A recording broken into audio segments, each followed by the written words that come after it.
Welcome to the HR Community Podcast. My name is Shane O'Neill, founder of Civitas Talent, the HR and HSC recruitment community. Each episode we will host HR leaders and discuss their journey and discover best practice HR solutions across the HR industry. Whether you're a CEO, HR executive, or operating across the wider HR space, this podcast is for you. Please like and subscribe, and don't forget to comment and share your reviews. Enjoy the episode. Okay, good morning, everyone. Shane O'Neill here from Civitas Talent, just bringing another HR Community Podcast episode to you. Very pleased to have Laura Rankin on our episode today. Laura is the HR Director for Australia and New Zealand with Luxottica. Good morning, Laura. Good morning. Thanks for joining us on the show today. Thank you very much for having me, Shane. You're very welcome. Look, over to you again, Laura. Would love to hear a bit more about your role, maybe a little bit more about the business for those that don't know Luxottica as a brand, and we'll go from there. Absolutely. So I am in a really lucky position, I think. I'm the HR Director for the Retail Business Partners for ANZ. So my role really supports our field team and their teams within the stores. In all aspects of the people function. And the exciting part is we've gone through many challenges like many of my peers in the last 2 years. And I even said to someone yesterday, I don't know if it was a good 2 years or a bad 2 years, but it was an interesting 2 years. So still love what I do. And Luxottica is an incredible company to work for. But more importantly, we're very passionate about, our people. Fantastic. And look, in terms of your journey, I know we've talked about it a little bit in the past. Do you want to maybe tell us a little bit more about sort of your journey into HR and the types of industries and companies and roles that you worked in to sort of get to where you are today? Yeah, absolutely. It's interesting when you talk to people about where they landed, now in my 40s and how I got into my role. I'm really fortunate. Retail's been in my blood since I was 15. One of my first jobs for many of those who are similar age group to me, ProDive. I remember working in the store and the click and clack credit card machine. So I fell into retail in many ways and fell back into it after, finishing uni, back into a really great company, Super Retail Group. And I started there as a HR advisor and lucky enough to work in stores. So we were actually based in stores. And for me, that was the true foundation of understanding retail. And even to this day, I was in stores 2 weeks ago. It's really what I live and breathe. And I guess it's where I get my energy from. I was with Super Retail Group for 12 years, just under 12 years, and I had many roles there. And I was really lucky to have the opportunity to work both in the Sydney office and the Brisbane office for short times in our different brands. So I was with the Super Retail Group. We moved across and I worked for the Leisure Group, which was BCF, as everyone would know that, the leisure portfolio. And then I was really lucky to spend my last 6 years with Rebel, which was an absolute foundation for my skill set, but incredible people I worked with and the leadership their team. I still hold very fond memories. That they taught me a lot, and I just know that no matter where I'll be, I still find myself reflecting on some of the challenges and the great opportunities we did together. And so I hold a very a close part for me in that team. Fantastic. And then I moved on to Luxottica, which is where I am now. Amazing. And you mentioned the in-store piece, which is obviously quite interesting. So, what are the advantages there? Because obviously, in-store, you're on site, you're dealing with all the frontline and frontline leaders. So what's the advantage of that from a HR partnering perspective? For me, it's really understanding, and supporting the team. There are so many people that, and I say this with the utmost respect, is you could sit at a desk and push out a presentation, but it's not going to land because the team aren't going to resonate with what you're trying to deliver. So having that advantage of being in stores, and I strongly encourage my team, we work in stores at Christmas. We actually don't do the HR side. We're actually helping in stores to really understand what the team are going through, what the customers, are like, and what the team experience on a day-to-day perspective. It just is absolutely critical in our role. And I truly believe if we are to be successful in HR and for that people experience, we need to know what our team are saying and living, which is really important for me. Yeah, absolutely. And sort of on the retail side, because obviously that's taken such a spin in the market over the last couple of years, and even pre-COVID, like you mentioned some brands there like Rebel, etc., like that. A lot of it's online now as well. So, did you see any change from a HR perspective, supporting or managing stakeholders when the world of retail went online? Or not so much from my perspective. I think the challenges a lot of HR professionals affected was the last 2 years of COVID, and that really changed. We had this wonderful plan on a page, which in years prior to COVID, we were able to execute, quite flawlessly. Yes. And then COVID put a stop to it. So it really tailored. It just took that piece where we were very planned to be able to stop and make sure it was landing where our team were working from home, where our team aren't able to work from home. So it was making sure we were still keeping them connected and able to make sure that they felt supported, which is the most important thing for us. Yeah, absolutely. And on the sort of topic of the pandemic, which is still a question I ask a lot of HR leaders, is what did you sort of get out of that from a HR leader? We're looking at pre, current, and post pandemic, the rapid shift in the workforce, the rapid shift to work remotely and manage teams.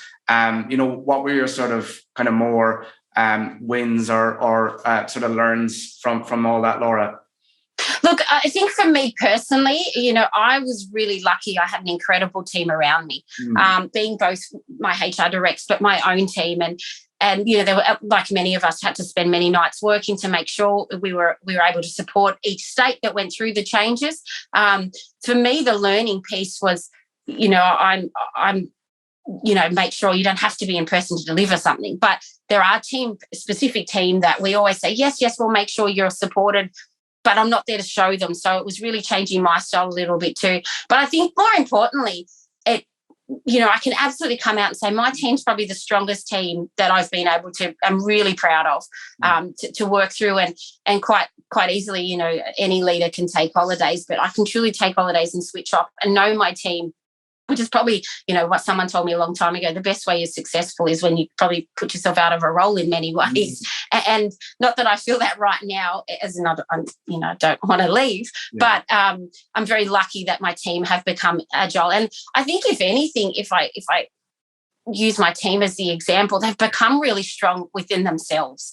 So, they know through the pandemic, being on teams, what their own individual strengths are. And I think they were able to highlight openly within, the space of our team to say, I was really strong in this, but I'm actually not strong in that, where sometimes you could probably hide in an office environment in some areas. So it's been a great experience for us. Love that. And I know we talked about this a little bit before we jumped on, is, from a recruitment perspective, there's a lot of talk on the war for talent. And even I found anyway through COVID, there was a lot of business leaders leaning on HR to sort of support them through the unknown at the time. And now, the market's taken a complete flip, and there is a war on talent at the moment across the board, and not just HR but other sectors and industries as well. What kind of advice would you give some of those companies or business leaders that are looking for talent out there at the moment, or maybe finding it hard? Is there anything that you've done in the past or that the team are doing at the moment? Or I would just, they say just be real. I think now more than ever people realise the importance of loving what they do. Anyone that meets me would honestly, hand on heart, and say I truly love what I do.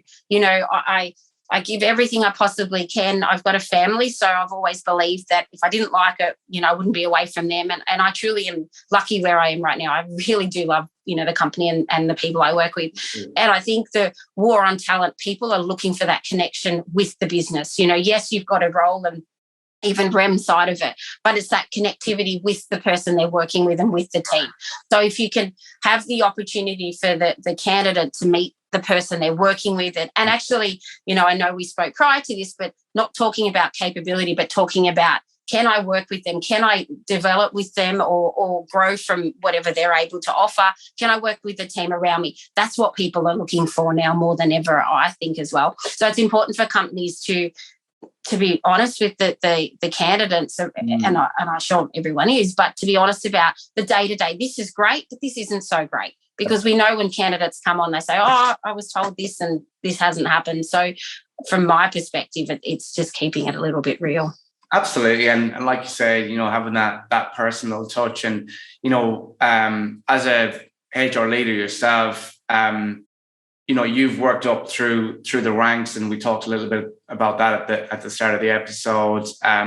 What advice, what would be your three sort of big tips for aspiring leaders? And before you respond, I get questions a lot from aspiring leaders, and they want to, move from a HR advisor to a business partner, or move from a business partner into more of a leadership role. Some of them even want to change sectors and industries. Is there any sort of advice or top three tips that you have in mind for some of those? Yeah, absolutely. Not in any particular order, but for any inspiring leaders, absolutely get a mentor. Reach out to the network. Just put yourself out there in the aspect of reaching out to someone that you think you may resonate with. Reach out to them and say, I'm really interested in having a coffee catch up, whatever that may be. Yes, you may get some that have already are unable to support, but I'm sure people, would love that opportunity. And I always say, if I had that when I was younger, it would have been incredible for me. So I think that's probably the first piece. The second piece I would say is be really honest with the people around you. Nobody wants a HR person sitting there saying, yes, it's all fantastic. Yeah. Constructive feedback. I think, when as a, in the business partnering field, it's really important to say to the leader, even it doesn't matter what level they are, this isn't working for these reasons, and have your facts, of course, but be honest. Don't gloss it over. Just be truly honest. And that I've always found, rightly or wrongly for me, having that honesty with the leaders I've worked with, and I've been really lucky that they've taken that very openly and respectfully, because it's come from a good place. I want to make sure we succeed. And I think that the third thing is, I've always truly believed in loving what you do. And anyone that will talk to me, and I said that, earlier in the podcast, is really love what you do. If you don't like what you do, then don't be there. No one's convincing you to stay there. But you can absolutely meet the people that love what they do, because they're the ones that are passionate about the business, passionate about making an opportunity to grow within the business, but also the business itself. So it's okay to change, and it's okay to say to somebody, I'm actually not enjoying this, but be honest about it. So fantastic.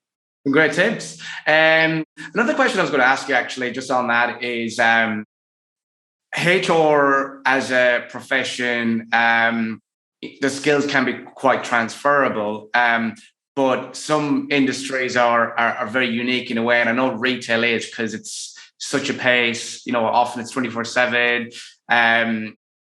For anyone that's looking to transition into the retail sector, what kind of advice would you give them, or what would be the things maybe they should look at it in themselves or in their own capability to sort of move into that space? I think first thing is, if you want to move into retail, go and spend time in the stores. Yeah. Okay. So if you're going for a retail job, I'm sure if you rang the organisation and actually said to them, I'm in the first or second round, or I'm exploring it, I just want to spend a day in the store to understand the team. That's where you're going to get as much information as possible. And then the second piece, I think, would be is you need to be agile. You need to be fast, like many organisations, but retail is one of those industries industries that you need to be fast with.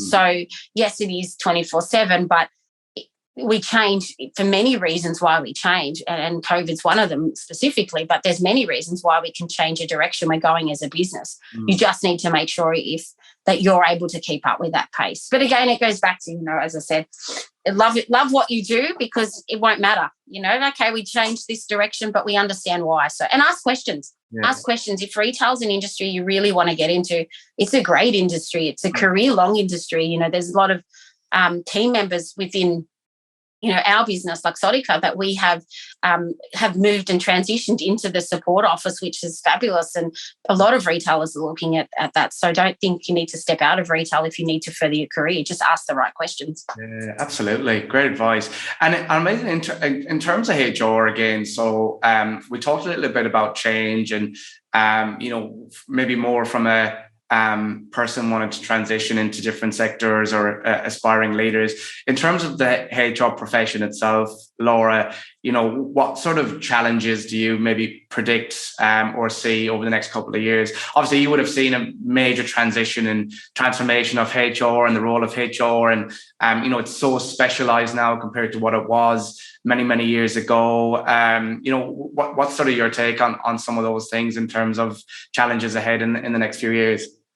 I think, without stating the obvious about hybrid working and all of the current, or the new, I guess, challenges, well, not new, but current challenges that have probably progressed over the last couple of years, I really think people are choosing roles and industries as such that make them happy or they want to grow. And even recently, knowing people that are coming into retail that haven't tried retail before, or vice versa, exiting retail because they've been in retail for 20 years. So I think you'll see that quite a change, people doing things they haven't done before. But I also think people are now really clear on what they want. And, it's not necessarily my feeling is it used to be that people wanted hybrid working. That's sort of a given now where a lot of companies are doing it. So it's what else can we offer? And if it is REM or if it's something else, whatever that may be, that's where I think you'll see the changes. And people being quite, I know we just spoke about it, people being really clear about what they want. Yeah. So I think COVID, if anything's changed people's direction in they're asking for A, B, C and D, where before they only asked for A and B and fluffed around the C and D piece. Oh, absolutely great. And I find as well, I'm getting a question. Many years ago, the first question I would get asked about a role is, what's the salary?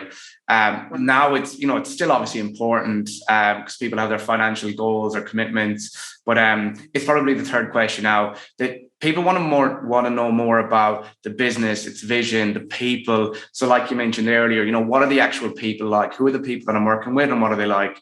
And will I connect with them or will I not? And I think that makes the decision a lot easier for someone than, here's the big salary package. And also the hybrid thing as well. I think flexibility is definitely given now, especially with hybrid, although some roles may need or require you on site more than others. But if flexibility in hybrid is something that's on your, priority list on your job search, it's probably not worth your while in interviewing or exploring the roles that need you on site every day because it's just not aligned. And I think as well, the biggest piece now is people want career development. Yeah. What's in it for me? What can the business offer me? Is there internal programs that they're developing and is there internal programs that they can develop in? Or I'd like to come on board and do this externally. Will the business support? And I'm really lucky right now at Luxottica. We've got some really strong training platforms that are evolving this year, and it's great to have that for the team. But I think that's probably the other big piece. People that are coming into any business or organisation are asking that training development. What can you do for me? Yeah, absolutely. Well, look, I don't want to keep you for too much long because I know you've got quite a lot on at the moment. And we spoke before the episode and you listed a couple of those things, so I won't give you too long. Just a few more quick questions and I'll run through those with you now, Laura. So the first one was actually most influential person.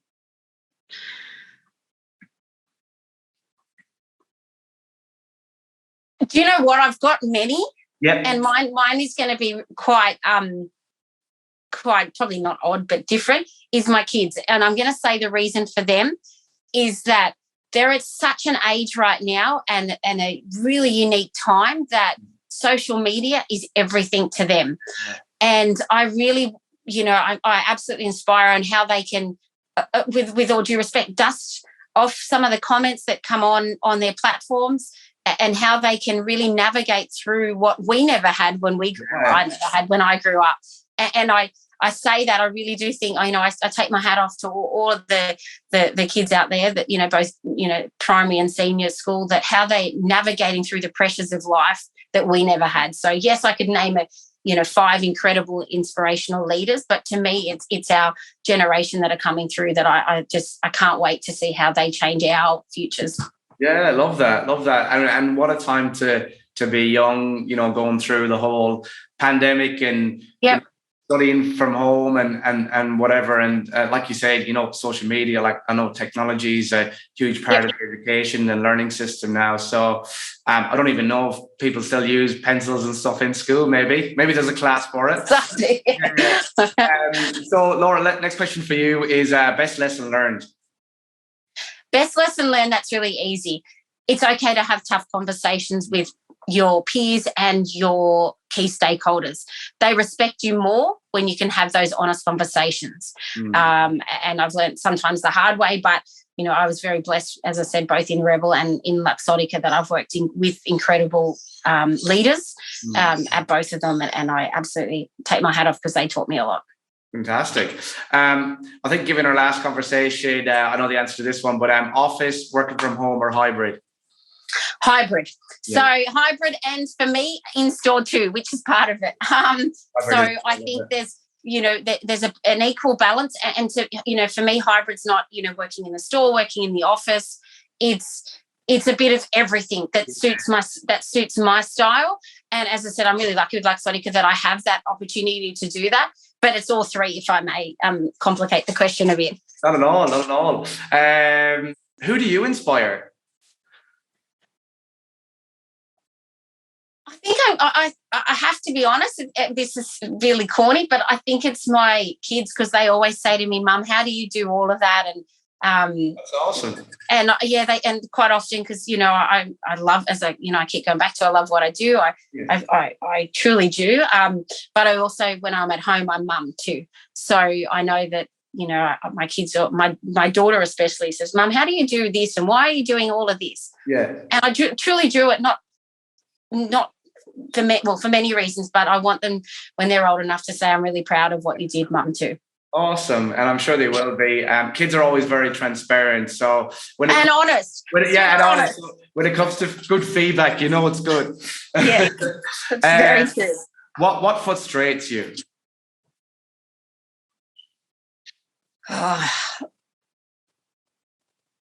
The problem. It's an easy question. It's an easy answer. If people just had really honest conversations, it's okay. I'm okay if people give me negative feedback. It's, I always take it. I don't have to listen to it. They give it. But when I sit there and people aren't being truthful, and this is talking work, obviously, it frustrates me, because they're doing a disservice to themselves and to the person they're delivering that to. And being in HR, it is probably one of my pet peeves. Yeah, no, 100%. How do you keep mentally focused? I'm really active. So I probably there's two parts to that. I make sure that I have family time, because that rests for the work perspective, but I also exercise, whatever that may be. If it's walking, running, doing a spin class or weights, I do take the time for myself when I can, but it is having that break, and when I absolutely having that break and knowing when to have the break too. I'm the first person to call it and say, guys, I need to log off today because you're not getting anything from me. It's not operating today. Love that. It's like knowing your boundaries. And I love that as well. Like there's definitely a trend I find with some of the other guests is, that mental focus. It's spending the family time, doing something active, or, it doesn't have to be physically active. It could be yoga or meditation. It could be going for a run, exercise. Because at the end of the day, I think sometimes you need that step away or separation from being on your laptop all the time and dealing with stuff all the time. But yeah, I think there's definitely a trend there with the mental focus. But I think too, Shane, the boundaries are really clear. Like the boundaries are really good. You need to be open. I'm really open with my team. Guys, you can't call me between these times because I'm cooking dinner and I want to read a book to my kids. But call me at this time or any time. And being like, there's nothing wrong with saying to someone, just don't call me because I need to cook dinner, or I'm actually taking my kids to basketball. So you can call me in the car, but no, they'll be in the car. Or it's okay not to answer the phone and say, hey, can I call you back? Yeah. So it's being really clear about setting boundaries and being open about setting the boundaries. I'm not answering the phone because I don't want to talk to you. It's just because I want to give you 100%. Absolutely. Speaking of dinner, if you could have dinner with one person, who would it be?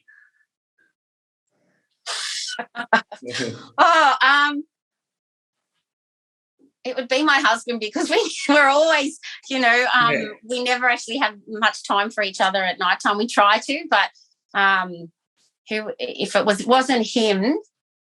See, I'm really hard. I can't give you one person. There's so many people I would have dinner with, and it would, if I'm allowed to pick more than one, it would be having dinner with my friends, because that, to let my hair down and just be me and not work me is amazing. But I also love connecting with old people I've worked with in the past and had, really strong relationships, and having dinner with them, because it's nice to still know that you've got that connectivity with them. I know that was a long answer, but that's the truth. Yeah, look, it's a truthful answer. And also, how great is it that we can all go out with no restrictions now and sit down and have a meal with whoever, wherever.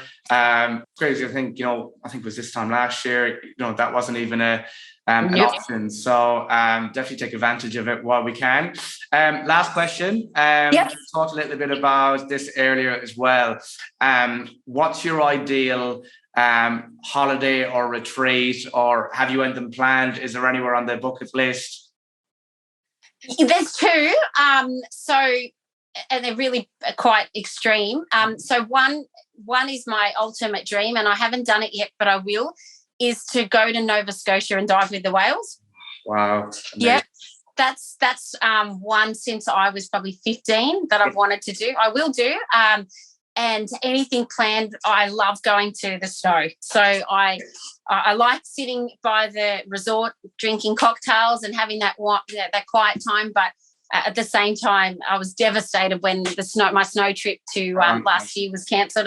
My husband's a skier, and my kids and I are snowboarders. I'm not very good, but I still do it. But I love it. I absolutely love it. You can't wipe the smile off my face from the time we're driving down, maybe the time we're driving home. But yeah, I love it. So yeah, they're probably two extremes, but they're my ultimate holidays. Awesome. Well, hopefully next time we speak, you've either got something planned to the snow in a few months. I do. Yeah, you do already. You love it. Yeah, it's booked in. Awesome. Well, look, always a pleasure, Laura. Thanks so much for joining us on the podcast today, and hope all our viewers and listeners out there got some insights. I certainly did. Thank you so much for having me, and really appreciate the time to share my journey. Very welcome. Thanks. Thank you for tuning in to the HR Community Podcast.